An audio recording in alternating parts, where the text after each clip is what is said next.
Hello, everybody. Welcome to the Orange Pill Podcast. My name is Graham Elwood here at the beautiful Orange Pill Studios in gorgeous downtown San Salvador.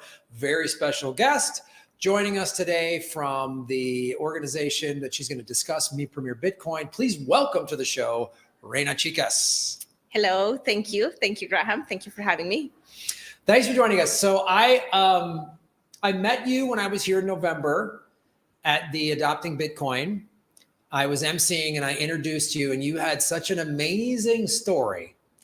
You were speaking at Adopting Bitcoin this past November, and your story is that you came a year prior and didn't know anything. So I want you to explain, tell us your whole Orange Pill story, what got you into Bitcoin, when you first heard about it, what you thought of it at first, and to where you are now, where you work for Mi Premier Bitcoin.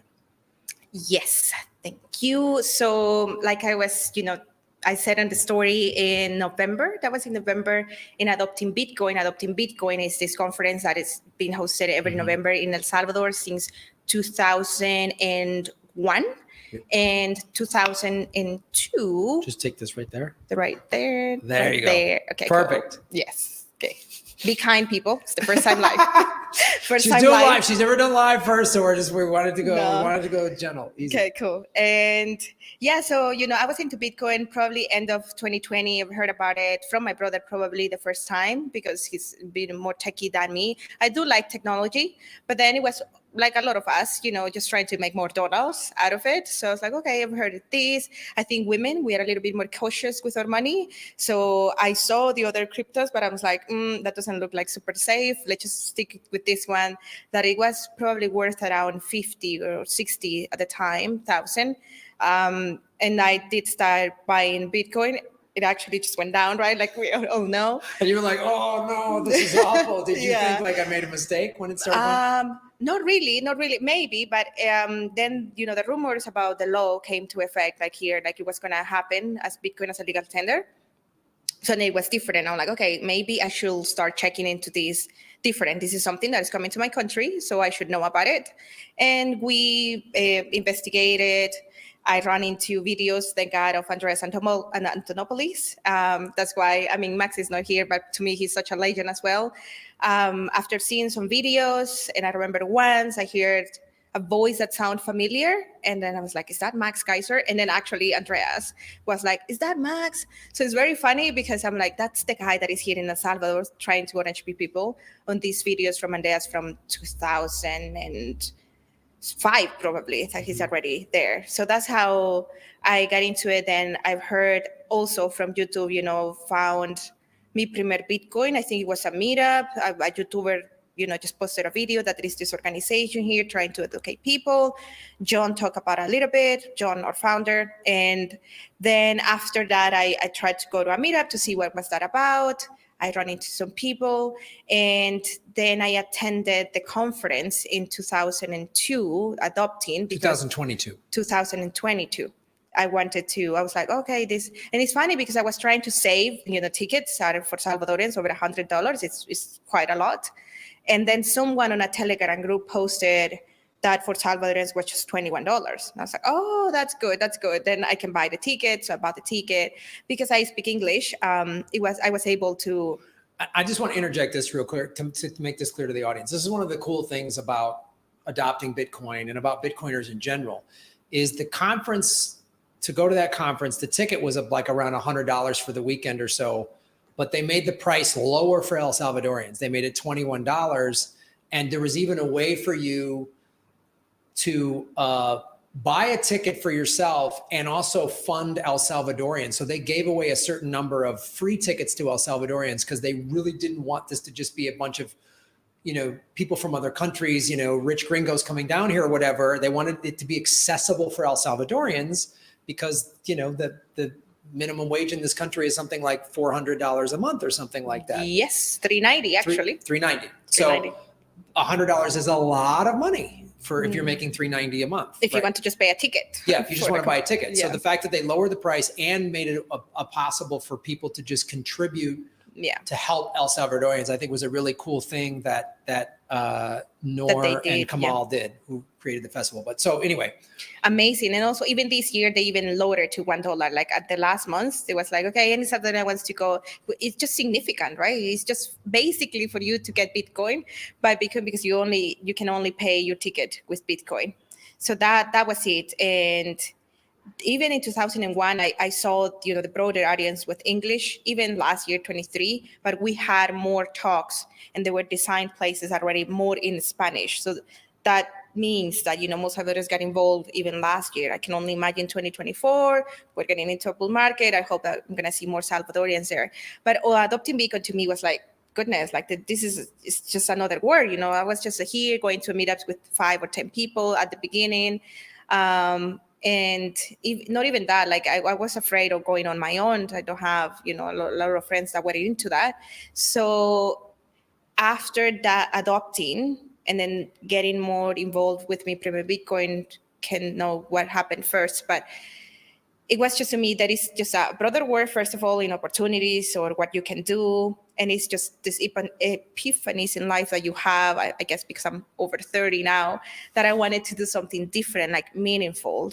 If I try to think in an orange pill moment, there is probably not one, but it's maybe a couple it was a period when that this is sort of bigger than Bitcoin, bigger than just saving money and of course keeping your purchasing power. The stuff is everything else that is doing to the world, unbanked people here in El Salvador, inflation.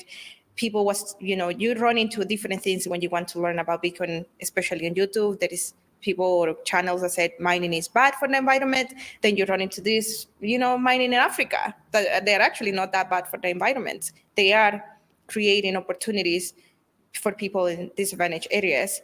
And I started working with Mi Primer Bitcoin because it was basically more, and actually not even working, just volunteering. That's how we start. It's just volunteering your work, your skills. Mostly, of course, we're an education organization, so it's basically teaching. But there is a lot, now it's a lot going on. So we need marketing, we need operations, it's more, right? But back last year, 2023, it was learning the Bitcoin diploma, taking it, the course. We haven't even get into that, right? But I'll explain more. And that's how I started with them. And then little by little, I was working as a freelancer with different clients. And I started, sort of, quitting or firing, whatever you want to go, one by one, until I was able to go full time with Mi Primer Bitcoin. I said this, I think, in another podcast, that I wanted to go full digital nomad mode after reaching that. And then because of the mission, because of the vision that we have, and because of the purpose that this gives for El Salvador and then also worldwide, I thought that the best thing was to stay in El Salvador in the meantime, right? So you were at that point going to Uruguay, no? No, I was going to actually in Guatemala because I lived okay. in Guatemala for 5 years. And I came back end of 2020. And then I had the opportunity to also teach the Bitcoin diploma from Mi Primer Bitcoin in Guatemala. It was going to be a 10-week program, just like our diploma, 10 chapters. It turned out to be 6 months. During those 6 months last year is that it became, sort of clear, oh yeah, I would like to work more with you guys when I go back to El Salvador. And, I spoke with Adam, our COO, John, the founder, what roles I could take in. And, it's just worked. And you are getting these, you can speak at this podcast. It was the first time I will speak on a podcast, and then another one, and this one is live. So in November, I remember it was John, you should speak at Adopting Bitcoin. And I'm like, are you sure? Really? Yeah. I'm just like, what am I going to say? It's like, yeah, your story, like you came here this year. What have you done? What we do? What does it mean for Salvadorian lives to get more education, not just about Bitcoin, but in general? For women, it's a little bit, sometimes it's technical, it's politics, it's finance. So we get scared when we get into this world a little bit sometimes. But I think we're warm. So of course we're kind with people, that we are happy people in El Salvador. So I wanted to contribute to have that local context.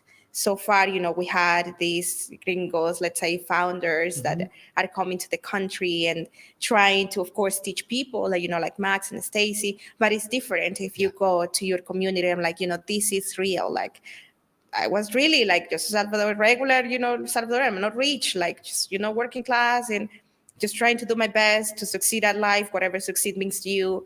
And I have these opportunities now, not only on workload or what I do, but you're happy, and I'm sure you feel the same when you have so much work and what you want is just basically have more hours in the day. You are not tired about a long day. It's just like, oh, it's done and I cannot buy more time, right? But we can buy more Bitcoin. And that's it. That was in a short, yeah. I mean, one of the things that was so cool at adopting Bitcoin, when Kamal and Nora asked me to MC, I was like, I'd love to do this, as I got to meet you and all of these other cool people in the Bitcoin space. And when I found out your story of how a year ago in 2022, you were adopting Bitcoin and you were like, didn't know much about Bitcoin. And now here you were giving a presentation in Spanish. And before I introduced you, I asked the audience, I said, is there anybody here that doesn't know anything about Bitcoin, that's just trying to figure it out? And this El Salvadorian woman like kind of raised your hand, and I said, you're in a safe place, man. Like, all of us, this is the thing that's beautiful about Bitcoin. I think 99% of Bitcoiners initially were like, what? Yeah. I mean, people who are highly skilled technically, like finance people and computer and technical people, I think they got it quicker. Yep. But I'm not that. I mean, I'm a comedian. So when I first heard about it, I was like, I don't get this at all, man. Digital money. I mean, it just sounded nuts to me. Like, this is just rainbow unicorn money. Like, it made no sense to me. So I think it's important to help when you orange pill people to remember where each of us, anyone watching this who's a Bitcoiner and gets it, remember where you were when you first heard about it. And we're like, huh? So I remember saying to this woman, I said, she raised her hand and I said, okay, you're in the right place. I go, this next woman coming up here was literally probably in the same seat you were a year ago, sitting there going, I don't know what this is. This is overwhelming. All of these people from around the world, because there's a lot of really smart, sharp people in the Bitcoin space where you go, dang, I mean, you're like, oof, they have all these degrees. They've done all this. They have a whole career behind them of all of this tech. They designed websites and software and all this stuff that to me is like, and so to have somebody like you say, like yourself, and then you got on stage, and I remember I saw that woman several times throughout the festival. And I said, how you doing? She's like, this is great. Like, I'm learning more. She was like, I saw the orange light go off in her head. And that's what is so cool. And specifically to El Salvador is, I mean, even yesterday we had on the show, the Mauricio, the Minister of Education. And I think his story is like a lot of El Salvadorians didn't know much about Bitcoin till maybe 3-4 years ago. It's absolutely right. Yeah. It is absolutely right. Like, I went to adopting because I thought it was going to be, I mean, it is, right? But it was going to be a learning experience. I'm like, I need to learn more about this. So let's go to this conference. And then you see all of these different things happening. There is so much that you can do in the Bitcoin space. I mean, we have Lena, right? Like, comics, and this is just so much that I couldn't, like, I was checking the schedule. I'm like, where am I going to go? You have to choose the ones to do live and the ones that you can watch on the replay. And I mean, if you believe in the universe or whatever, it is exactly what you said, with that lady, because I remember you said that, who is here for the first time? And this was not planned. Like, I had to go to the stage, earlier, right? And then my parents they were sitting at the same spot that I was alone on my own the year before.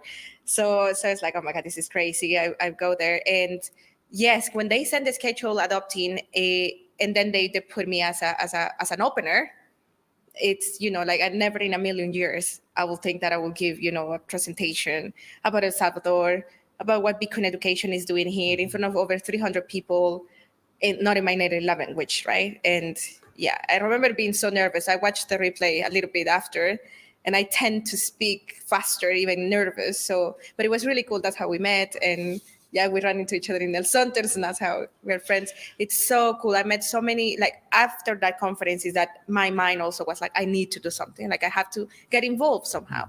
And then my Primer Bitcoin was basically, like the vehicle or the one that was already there. But once I also got to meet the team and the mission and what we do, why we do what we do, then of course I decided to stay. Before we get into the specifics of what Meet Premier Bitcoin does, let's talk about, you grew up here in El Salvador. Let's talk about what it was like before Bukele, because the thing that is very important, and the minister said this yesterday, but everyone, I think, is agreement, and I want to hear your opinion of like, you can't, if Bukele just introduced Bitcoin, but he didn't make the country safe, it wouldn't matter. Like, how important was it to arrest all of the gang members and make the country safe? Like, tell us. I don't think people who haven't been here, or at least here, but I don't think they fully understand what it was like before everybody got arrested. So tell us a little bit about that and how significant it was. And even your impressions on Bukele. We had lunch and you were like, when he first got elected, I was like, here we go. It's another politician. And now you've seen him do it. So walk us through that process a little bit.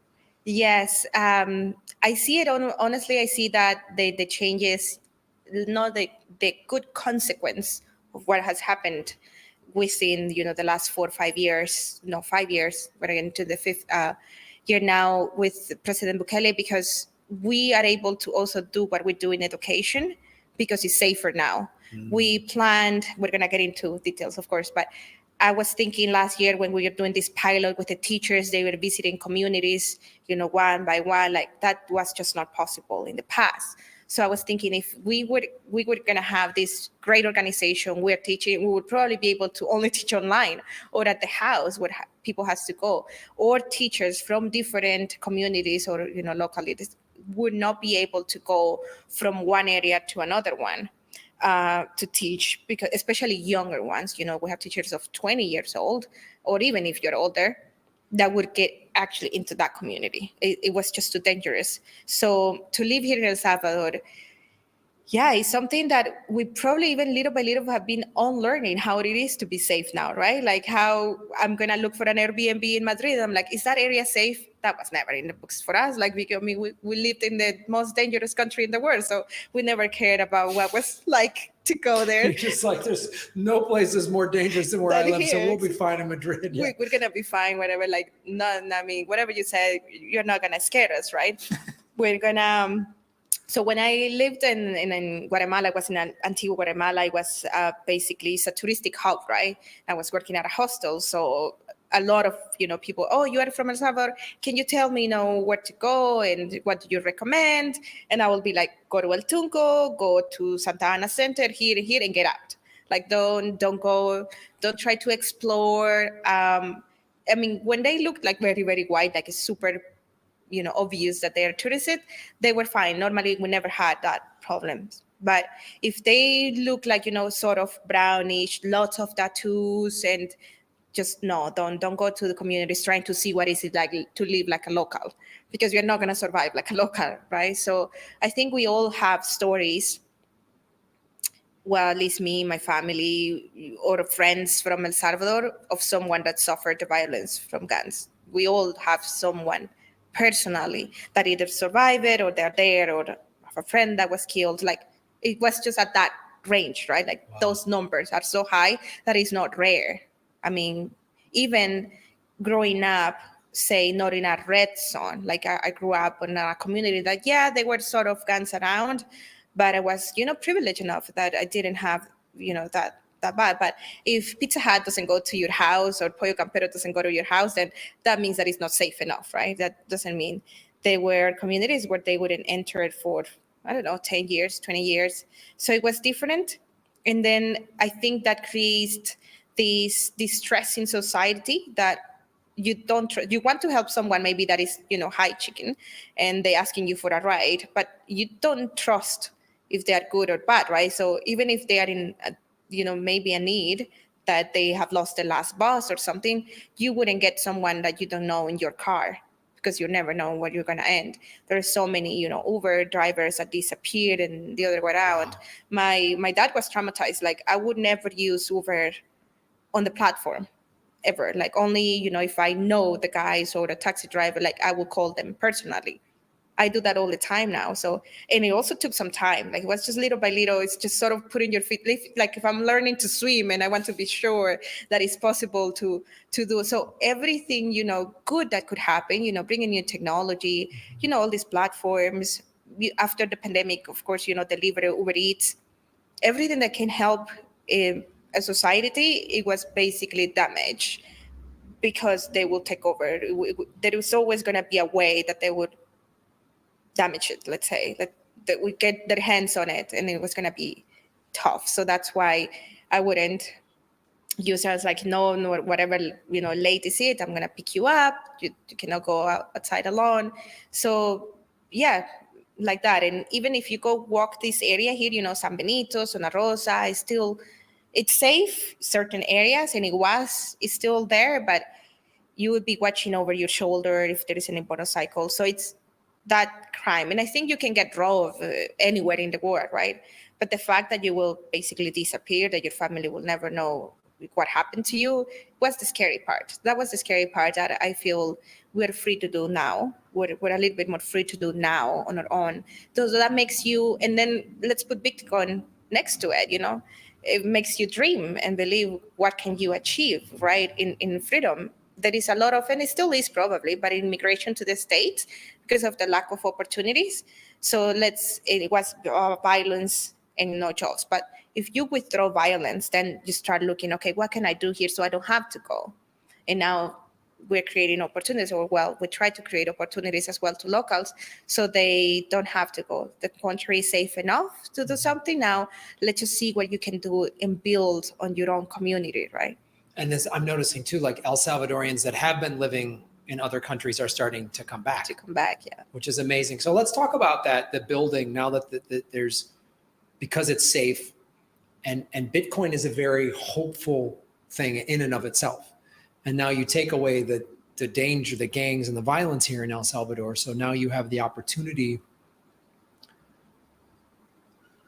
So let's get into specifically, like, what specifically does Me Premier Bitcoin do, and how does it interact, and how does it teach people on a day-to-day basis and in the communities here in El Salvador? Yes, so Me Premier Bitcoin, we are an educational organization, right? We are firmly believers that impartial, independent, community-led Bitcoin education is going to change the world. So when you say impartial and independent, meaning you work with the government, but you're not connected? No, yeah, exactly. We're friendly, right? We're Sure. friends, of course. And it's easier to do it. For example, John, that came here to the country, Bitcoin was already a legal tender. If you want to found education organization, then it's easier to do it, right? Because Bitcoin is legal tender. So we've worked, and we have actually, agreements with the Minister of Education working together. We don't work, let's say, for the government. We are independent. We are a non-profit and non-governmental organization. And so what we do is basically we want to get, to start it, Salvadorians from zero to something, right? From knowing nothing about Bitcoin, knowing that it's legal in El Salvador, but that's it.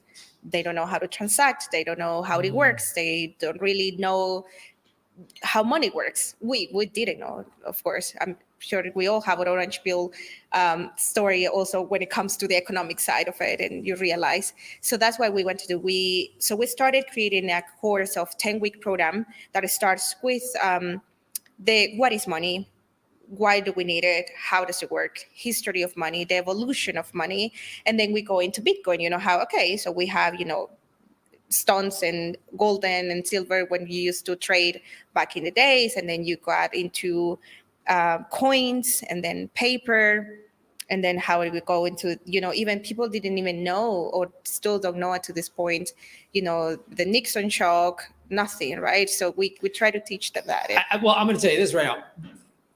They don't teach this in America. Most Americans don't know this stuff. I mean, that's the thing too. What I think is part of the orange pill process for anybody. But as an American, when you really get into just learning what Bitcoin is, and then you have part of learning Bitcoin is the history of it. You learn when you learn like, oh, the Federal Reserve Yeah. is an illegal banking cartel. And you learn when Nixon took us off the gold standard, you're like, Exactly. oh, that was dumb, you know, Yes, and exactly. you learn, oh, a lot of this is a scam. Exactly. And we're deliberately not taught it in the United States. Yeah. And America doesn't have the excuse of, oh, we're poor. And come on, man. Yeah. Like, we're deliberately not taught this to keep us, in my opinion, locked in this system of having a job, a credit card, and being part of the central bank system.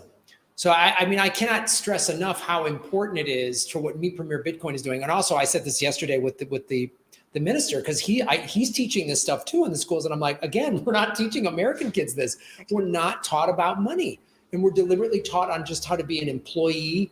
Exactly. And Bitcoin gives you financial sovereignty. So, okay, so I had to interject that, but so they're learning just the history of money and the basics of money. And now where do you go from there? Yes, exactly. And in what you said as well, you know, how the banks work, what's fractional reserve. This is how actually, you know, what happens when you put your money in the bank. This is how it is, really. And then we go into Bitcoin. So when you show them, okay, you know, there's been different forms of money throughout history. You already have digital money. If you feel like you don't touch it, now everybody sends transactions, transfers through wire, you know, banks, and you use credit cards, you use debit cards. So let's imagine Bitcoin as it is as well, but instead of, you know, a bank, then it uses a different system that is like the blockchain. And so we go from there, and we try to teach even, we do actually, we do teach also how, you know, mining works at basics, you know, the hash, the halving, like the cycles, everything, and why Bitcoin is limited, why Bitcoin is scarce, and why it's important that your money that you have, it's limited, that it's not like the cartel that you said, right? Like when people calls Bitcoin a Ponzi scheme, they really don't know what a Ponzi scheme is then. Like that the US dollar is a Ponzi scheme. Like when you understand, like when I first, and this is only a couple of years ago, found out that a bunch of bankers got together in whatever year it was, 1918 or 1920, and created the Federal Reserve, I was like, well, that's a Ponzi scheme. Yeah. And Bitcoin is the antithesis of that. Bitcoin defeats this Ponzi scheme, which is why you can see why the central bankers and the politicians that they control and own are so resistant to it, because they don't want people to be empowered by this. So let's talk about too about what's specific to countries like El Salvador, which is the minister was talking about this yesterday, is like many people in the rural parts of El Salvador don't have bank accounts and would never have a bank account because they'd have to travel 2-3 hours on a bus to come to San Salvador, open up a bank account. And they're going to have to do that every time to deal with, and they're not even going to deal with that. So how important is Me Premier Bitcoin in that percentage of the population that never even had access to a bank, but they have a smartphone? Exactly. Yeah, everybody loses a smartphone, right? That's exactly what I was thinking when I was on my way coming to the studio. It's like, oh my God, I almost forgot my wallet. But because you don't even think about that, you have your money on your phone. So to me, if I forget my wallet, it's just because I forget my ID. But other than that, you know, you have your money with you. So that creates the big difference. I think when we try to teach people and you want to go into the rabbit hole that you've already been through, it's hard. Like we don't have to start there. It's just basically to show them what is useful for them, what's the utility of having Bitcoin or saving a little bit or receiving payments of Bitcoin. If the lady from the tienda or the pupusas wants to accept Bitcoin, why is it easier? They start from there. They start from, you know, receiving, knowing how to send and receive Bitcoin. Because let's say with Mi Primer Bitcoin and the program, we go through all ages, right? Like normally teenagers, 15, 16 years old. But we also go into the communities where are young adults that are just open enrollments that thanks to, certain governors that are friendly and they'd like to, the community and they want to, of course, help Bitcoin adoption. They open their localities, the locals that they have in order to teach local people. They just put an announcement, they put it on the social media. People just go to the local establishment to receive a class. So for them it's like, oh, okay, so that means that it exists something else that I don't have to. And even now, paying bills in El Salvador, we live in a little bubble. When I travel now more, I see how we can live on a Bitcoin standard here. You have these apps like Bitterfield. I can pay all my bills, electricity, my cards, and on Bitcoin. Wow. By the supermarket, if you go to the main supermarket here, Super Selectos. So once you teach people that the money that they are receiving, that if a foreigner, a tourist, a surfer is paying you in Bitcoin, you can use it, then of course they start. And then you start also with all of these other things of, yes, the fractional reserve. And because of course they're going to see, and of course in the short term, Bitcoin, the volatility, the price is different. That's why it's also so important, like Blink and all of these that have stable sats, because it gives people that security that they want to feel a little bit. But when they see that even a storage more value, even with volatility on the long term, people leave it on Bitcoin. They keep it on Bitcoin. For example, us at Mi Primer Bitcoin, all staff, all our employees, we get paid on Bitcoin. And it's very little what I have to switch now to dollars. Like it's just almost nothing that I can go to the ATM, the Chivo ATM, and withdraw cash. It's just certain things that I have to, like give to my family or things. But other than that, I can keep it on my wallet and we pay. We started this year a policy of 100% in Bitcoin. So all our donations that go, they stayed in Bitcoin. And of course, this was a tricky decision at first. We're like, okay, we might lose a little bit more money, we might gain, but we wanted to live what we preach, right? So it's like, Bitcoin is the solution. We're not going to switch to dollars. We're not going to buy a property. We're just going to keep it. This is the money we're receiving, and we go with it. So it's a steps like this. Of course, it's a journey, and it's a long way since 2001 when the organization started to the first Bitcoin diploma that we give at a school in 2002, July 2002, up to last year that we taught, I don't know, maybe probably over 50,000 students in person on top of, all these little projects. Those are in person. You taught 50,000 students in person last year. That will be along with introductory classes that are short, and then also the Bitcoin diploma with the students in graduations. And then thanks to the Bitcoin office here in El Salvador, we started this pilot program with the Ministry of Education that it was first to teach 150 teachers from the public school system. These 150 teachers will go to their local schools to implement the program that was created also with the help of Bitcoin Beach and Mi Primer Bitcoin, the book, let's say, the workbook that they will use. And they go, and we can see, that's the thing, right? We get an information and we put it to the best. Like, you're a creative person, right? So you're going to do what you can with your skills to put into place in order to build more people. So the same of the teachers, they actually didn't teach the classes how we did it. They used different things. They put it to dramatizer. They did it in a classroom environment. But the point come across, right? We do activities. We do an auction to show inflation. There is just this little game of, with money. This is a monopoly bill and this is a dollar bill, right? Like, why do you think that this is value and this is not? It's just simple. It doesn't have to be super complicated. So we teach, especially all the money, the 5 chapters of the book that is about money with activities. We try to start with an activity discussion, because that's what happens as well. We live in a system that doesn't teach us critical thinking. They don't want us to question anything. So if you start asking questions and what is money, what does it serve, what do you think it should keep value, just questions that we never ask ourselves. We never ask. We just keep this rat race trying to earn more dollars, but there is no end.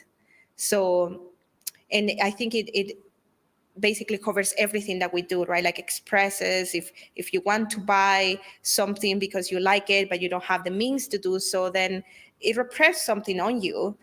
And same with the young students. Like, if you go and ask them right now, what are your dreams? What do you want to be when you're older? But you're hearing these conversations from your parents that life is hard and that everything is so expensive, then there is just no joy or no hope for the future. So it's both education. We want to give hope. And like you said, we want to empower people.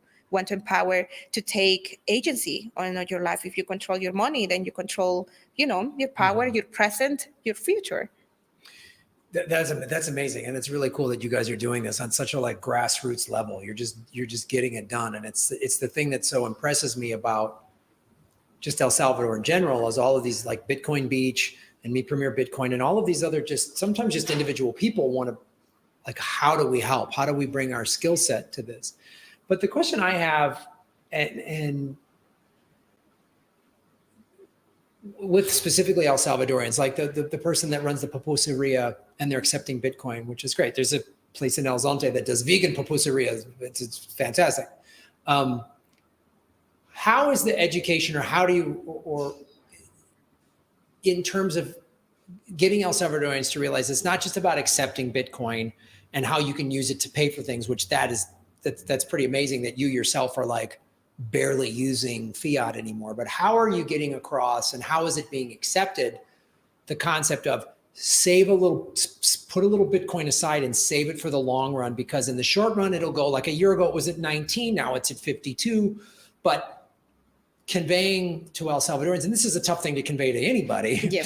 But like, because I had some friends that bought it 3 years ago at 50, 60,000. And then when it dropped to 19, they're like, and I'm like, just hang on to it, man. Like, hang on to it, Yeah. So how are you conveying that? And how is that being received of like, put some aside, because when Bitcoin gets to 100,000, 200, 500, a million, even if you have 3, 4, 5% of a Bitcoin, you're going to have a lot of money. How is that being taught, and how are people like, are they getting that?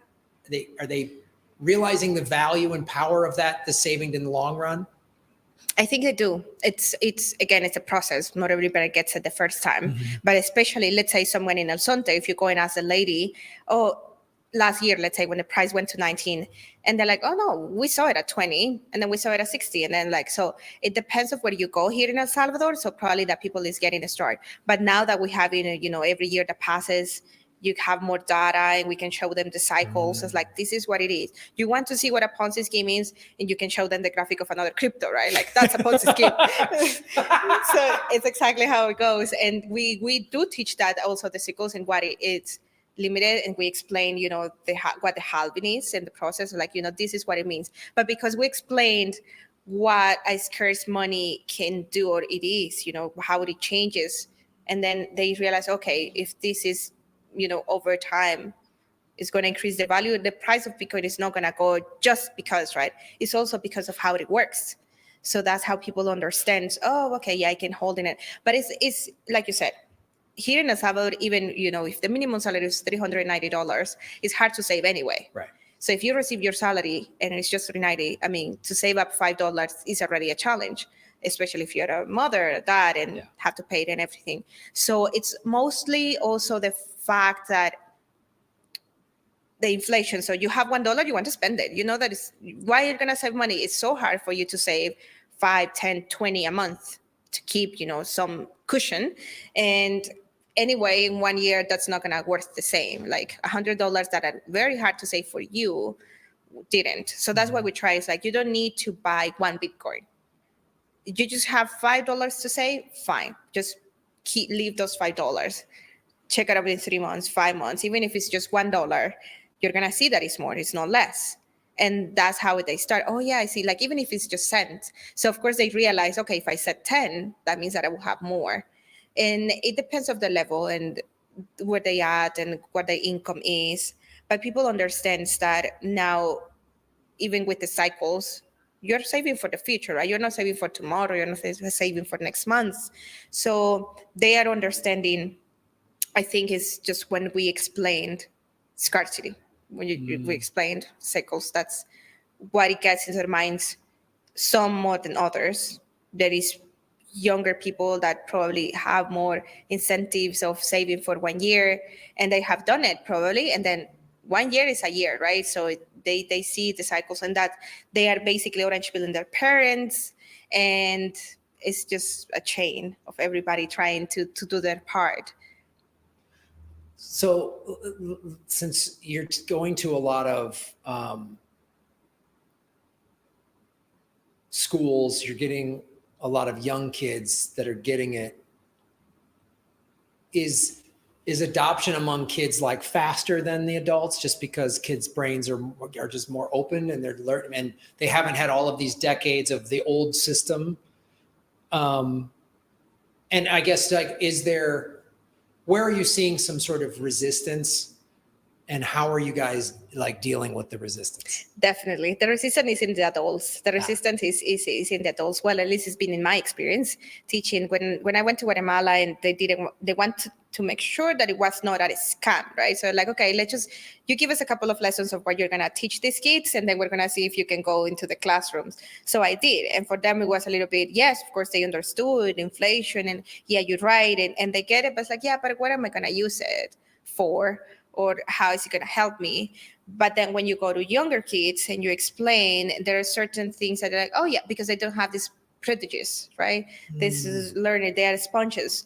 So I think in a way it's going to be easier to orange pill kids. So, I mean, because they're going to understood it, they're going to use it, then at least we're going to put some Bitcoin into regular hands, right? We don't want BlackRock or anybody to hold all the Bitcoin that all the offer that is right now, all the Bitcoins that have been created, probably going to be held by these companies. We want to put even a little Bitcoin on every single Salvadoran, if that's possible, or the world. So it is resistant more in adults because you put more buts, right? But what about this? What about the price? But what about the volatility? But what about if I lose it? Because it's hard. That's what Bitcoin does, right? It makes you touch the fire. Like John says, like, you got to be fully responsible. We didn't have that responsibility. It's always the world that we live in that makes the decision for us. We don't make decisions for ourselves. But if we try teach this to younger minds from the very young age, not just listen and say yes to everything and memorize and believe in all what you see on the internet, then we're going to have a different generation. We're not going to have this generation that is resistant. And I think that's why when there is actually an orange pill for an adult that's not technological, or it's even harder. It's even more, it goes into more passion. One of the best stories on our team is Jorge Luis. He was a minister in the east part of the country. He was so against Bitcoin for, I don't know what reason actually, but he went to one of the open enrollments. He just wanted to have more to talk about against Bitcoin, right? He wanted to have more data or something, and he got orange pill with the diploma, and now he's one of our most passionate teachers. Like he's like, put me in front of a crowd and I'm just gonna go. That's how he does, right? And that's what makes us special as well as human beings. Whatever it goes into you, there is, even within Bitcoiners, there's people that goes into more into the philosophy, the humanitarian part of it, the technical part, the developers, people that works on Bitcoin Core for me are like, the developers is a different word, and you just do your part from everybody, but we all want a common goal, which what makes us a big family, if you want to want. Yeah. No, it's something Max Kaiser says all the time. He said it when he was on my other YouTube show 3 years ago. This is when I went from a crypto guy to a Bitcoin maximalist, is when he said, Bitcoin, you can't change Bitcoin, Bitcoin changes you. 100%. And that's when you go, oh, that's when I became a Bitcoin maximalist. I was like, oh, I get it. So what are that's a great example, that assembly member, but tell me, what other things have you personally seen, like transformations in a community, in a home, in a school, in a person, that have really made you go, I love the work. This is why it's important. Oh, yeah, there are more. I think, Bitcoin Beach, of course, is one community that we go now, and is, when you used to go back in the days, there was nothing. I wasn't part of it, like I didn't contribute to that part, but I can see, changes on the incentive around the community. There's more hope, there's more future, there are more businesses. So, and then we go to these others, like Bitcoin Berlin, that are trying to also do their part of Bitcoin circular economy. And also, in my experience with education, let's say, and I didn't teach those 150 teachers from the public school, or team did, but when we see their videos, we had a meeting with the team of the Minister of Education earlier this year, when they were actually surprised how much they actually implemented. They were there and they're like, okay, we're gonna give the course to these people. We're gonna see how it goes. But at the end of the day, it's 150, right? You cannot control everybody, and everybody was just sending them videos and sending them pictures of how they were implementing the activities. So that's what we need, right? Like just a little bit of education and knowledge. Just put something on your hands that is easier for you to use, to teach, to pass over to your students.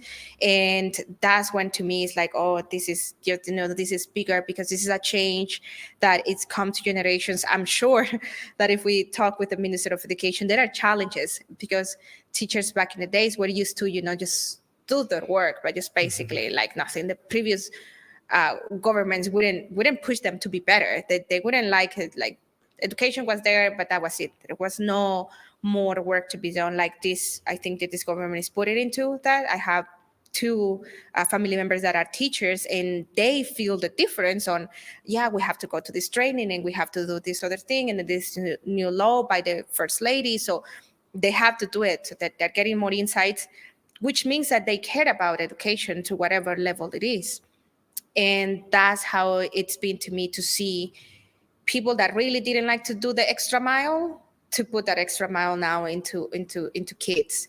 And like on our team as well, the teachers, there is two young guys, Gerardo and Daniel. They are 19 years old. For me, they are teenagers, and they took on their own classroom the Bitcoin diploma. Napo went there, taught the diploma. And you can see when someone has potential, right? Like, hey, you would be, a good educator. Why don't you start with one class? Now they're teaching, they're all teachers about Bitcoin, right? Like these young kids go back to their school. They've been trained now to teach the diploma, and they teach their own professors that were back in the day. So, and we all have different backgrounds, but especially in the rural areas or outside of San Salvador, it's different. It's a different story, right? If you were, raised by a single mom, that means that you probably started working at 14 or 15 years old. So for them to have an income now at 19, to have this future, to be called and speak at spaces, put in front of a crowd. This is a team that throughout last year, basically, polished themselves. They still are. And we're probably going to see them all in adopting Bitcoin this year, because those are the stories that are worth it, right? Like maybe I don't know 5,000 stories, but I know 3-4 that are meaningful for our team or community, what we're doing. And then on top of that, now, Mi Primer Bitcoin, we have this education like network, which is in over 26 communities. If we have a Slack channel that it's amazing to me how many people is volunteering to translate it in over 18 languages.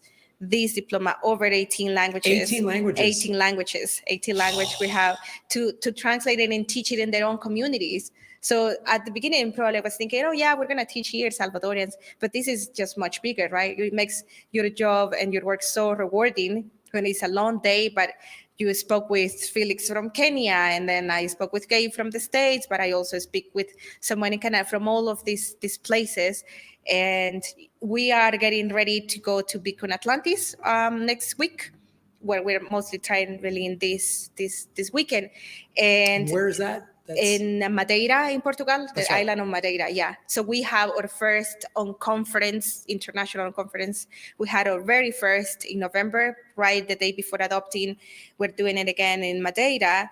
And this time we wanted, of course, to bring the international team or to invite whoever we could.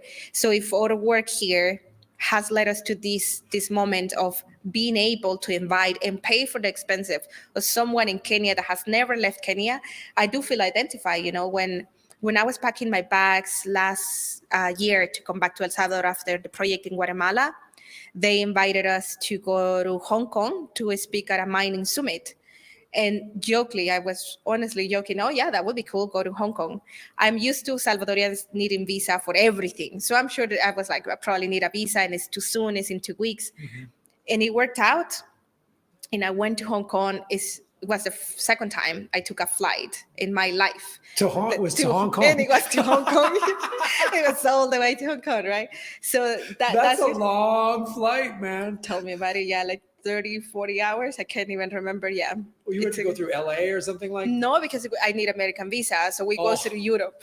Oh my So we God, go, you yeah. went the long way. Seriously, Oh the my whole world. Like I explore the whole world, literally. So I mean, even these little screens on the plane, right? And you can check your plane, and it's like going and rolling, and it felt like scrolling on Instagram. Just when I'm getting there, yes, yeah, it was probably 3 flights, 10 hours, 5 hours, 12 hours flight, something like that.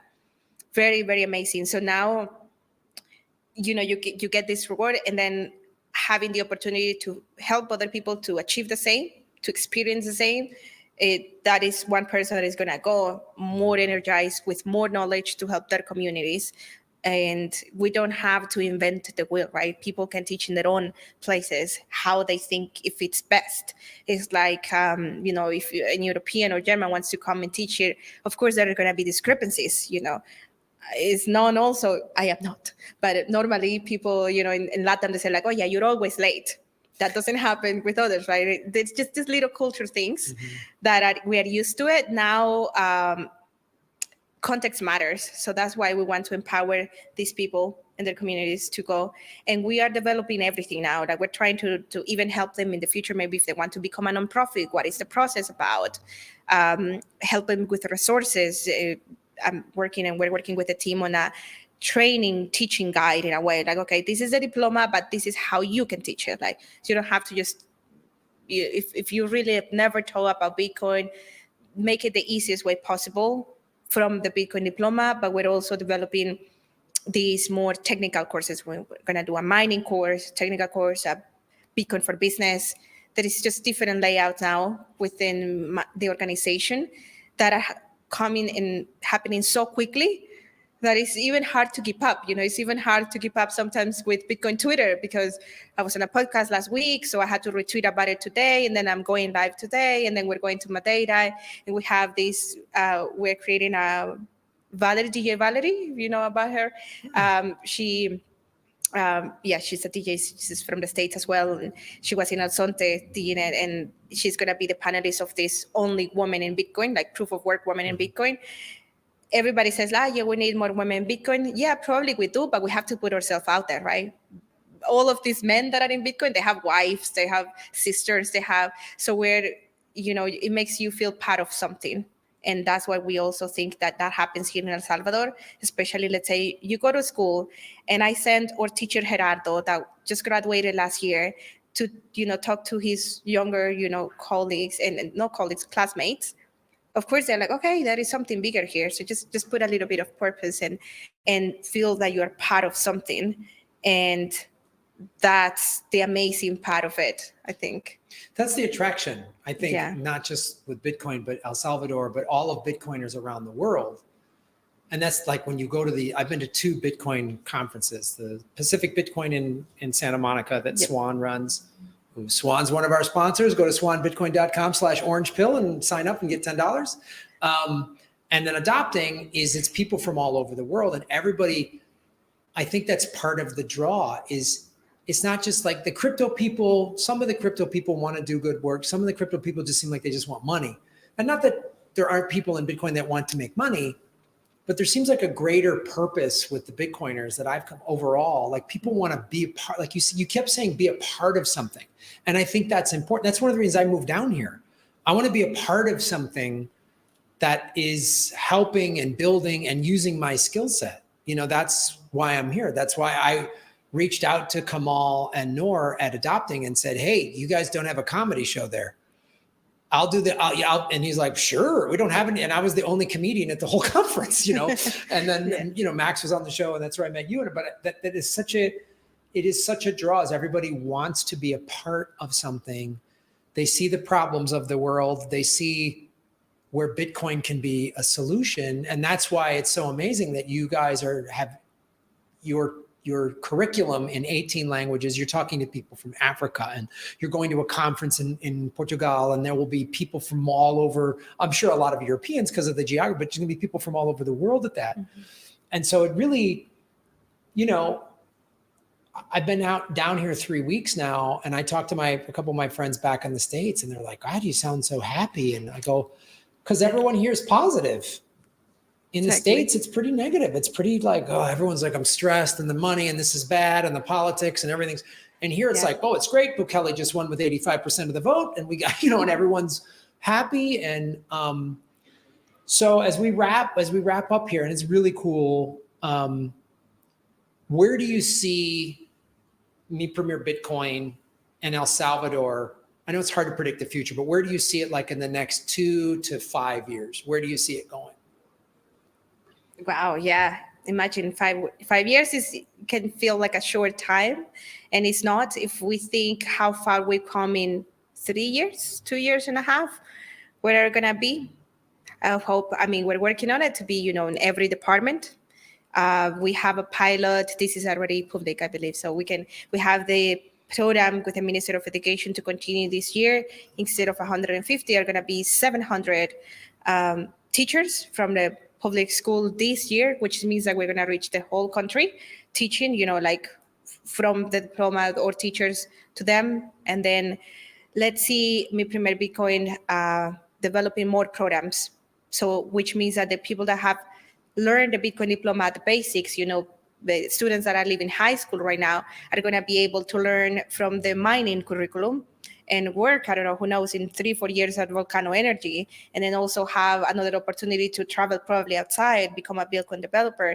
So imagine the technological hub that's going to help El Salvador to become, because they know already about Bitcoin. There are these companies coming here. They just need more workers.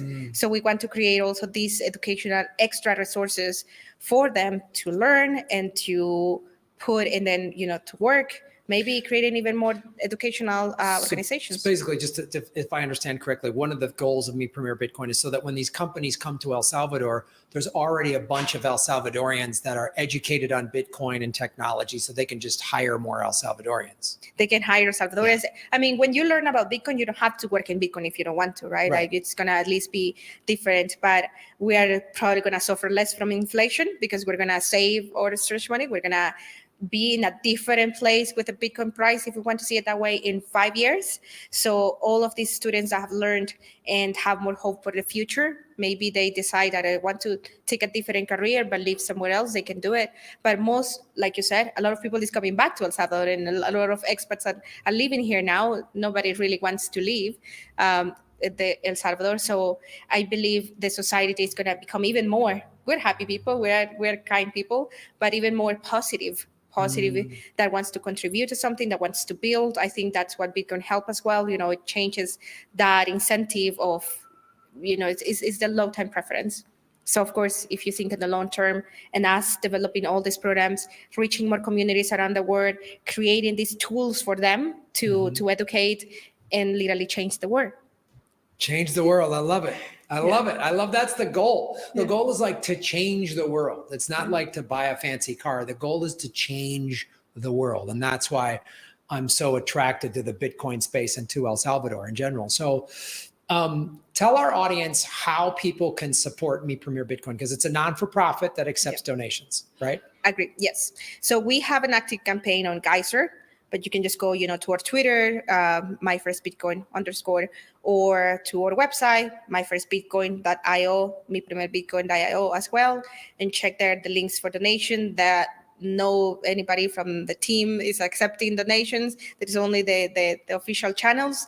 That's, if you want to donate some sats, but also if you want to contribute with your skills.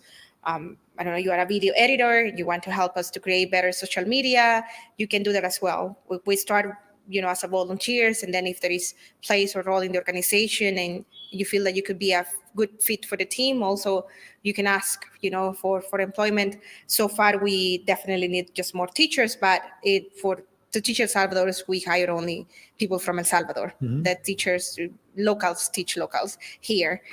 But if you want to contribute and, help teach in your community, I don't know, in Mexico or Colombia or wherever you're hearing this from, you can also reach out on our Twitter or on Telegram group. And if you see that there is a language or your language that you want to translate, reach out. We have everything on our GitHub. You can just download, the source files in English and start working. Everything that we do, very important part, right, that I forgot, everything that we do is open source. Everything that we do is open source. So we want to open source even these curriculums after. Everything is on our GitHub. Even in the future, we want to see what else we can open source, like our accountings. That's complicated at the beginning, but even how do we do, on conference, how do we do our social media, how does it works to create an organization, everything that can help anybody anywhere in the world to do. So I just want the audience to just kind of understand what she's saying here. If you're living wherever, and I know we have people watching this from all over the world, and you're like, oh, I want to teach Bitcoin, you can basically go to Meet Premier Bitcoin and open source, download the curriculum basically, and they can translate it, or some of them are already translated in all these different languages. But if the language that you're speaking, who's watching this, has not been translated, that's one thing you could do. That's how you could help contribute to this, is go to Meet Premier Bitcoin and download this curriculum and then translate it in whatever language you're watching in, or you're speaking in and then start teaching people in your country. Yeah. That's the goal, I think, is to orange pill the whole planet. Because the more regular working class people that are orange pilled, the more power we all have against the central banks that basically control the world. Yes. I agree. And you can start doing it. We are a proof of work organization as well, right? You want to become part of the Lightning Network, reach out. There is an automated system already on our website where you can just apply, put your whys, and the team will follow up. Awesome. Well, Reyna, thank you so much I know you're working, you're busy, and thank you for taking time to come out to do the show. And It was really cool meeting you in November and seeing, like, your journey is really impressive, and just seeing what everybody's doing at Meet Premier Bitcoin is really cool. And the fact that you're going to Portugal, so falo português pouco, vou viajar para Portugal, pouquinho. Pouquinho. Sure.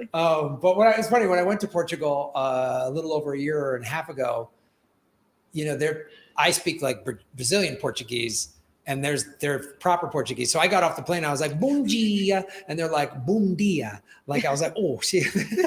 So sorry. But Portugal, it's beautiful. Portugal is a beautiful country. So have a great time at that conference. And then if people want to follow you online, what's your best way to get a hold of you?